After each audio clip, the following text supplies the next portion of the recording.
Hi everyone, welcome to Real Science Challenge. I'm Kent Louie, science teacher and talking head. Talking best practice in science education and broadcasting from beautiful Vancouver, Canada.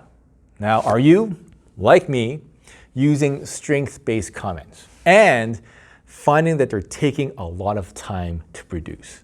Now, I just finished doing my report card comments for 6 science classes, and it took me 7 hours. And that's just the comments and, of course, the little final percentage I write at the end. That's not including the entry of marks, the marking of the tests and assignments. That would take an even longer time.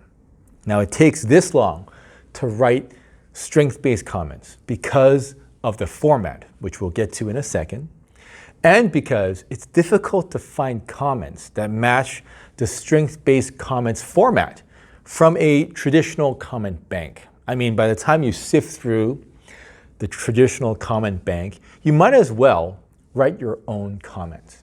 Plus, I think I'm like most teachers in that I don't really think about comments until the end of term or the school year. You know, comments is sort of like an afterthought, and thus it can take a long time when we do get to them.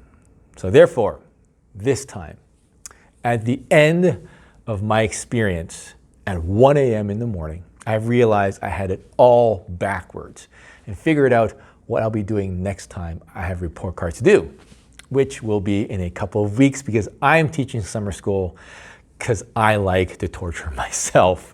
But before I continue, handouts for this episode are available at realsciencechallenge.com/EP61. And please subscribe to our YouTube channel. Now, here's a format I'm using so far for strength-based comments. This is from the Yukon Ministry of Education. There's a section in the framework commenting on a student's strengths, a section on areas of further development, and a section on some ways of supporting learning. Now, according to the Vancouver School Board website, strength-based comments are supposed to emphasize a student's capabilities and aptitudes. Comments about a student will be individualized, specific, and may include the student's own voice, which means that perhaps you have a reflection you ask students to write, you may take those comments from that reflection and put it in the comments. I don't personally do that myself, but I know colleagues who have tried that. So instead, I've been using this template of prompts from the Yukon Ministry of Education to come up with a range of comments for each category. So for strengths, I've used demonstrates a clear understanding, or I've used can accurately ... And for areas for further development, I've used continues to need help with ... or finds it difficult at times to ... You know, for example, for my Science 9 students who studied biology and physics last term, I wrote for strengths for biology demonstrates a clear understanding of biological processes. And because I'm trying to capture a range of strengths, I've also written below it has improved in understanding of biological processes. For communication, I've written can effectively explain science phenomenon using scientific concepts. And of course, again, back to the range, has improved in explaining science phenomenon using scientific concepts. You know, I'll copy and paste this entire list for each student and then delete the ones that don't apply for each student. You know, in this way, I'm trying to make it quick and efficient to give comments strength-based and individualized to each student. However, it still takes me a long time to generate comments because these comments change between terms. And this is where the bulk of my time is spent.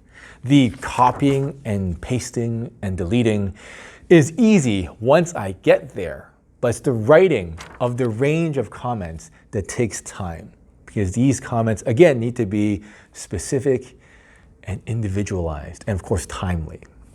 So after this round of comments, it dawned on me on what I need to do for next time. At the beginning of the term, for example, in September, which is when my school year starts for me, I'll work backwards and come up with the things I want to comment on then, in September, for the end of term. In other words, come up with the range of comments first at the beginning of term. This will not only help me focus my teaching, but this will hopefully also focus what I'll be looking for in each student. And then at the end of term, hopefully it'll be faster to delete those items, those comments that don't apply to each student. I'm teaching summer school again this summer, so I'm going to try to do this then, and I'm going to let you know how it goes. That's it for this episode. Please smash the like or subscribe button below or leave a comment. And handouts, once again, are available at realsciencechallenge.com/EP61. Thanks for watching, and let's talk science education again soon.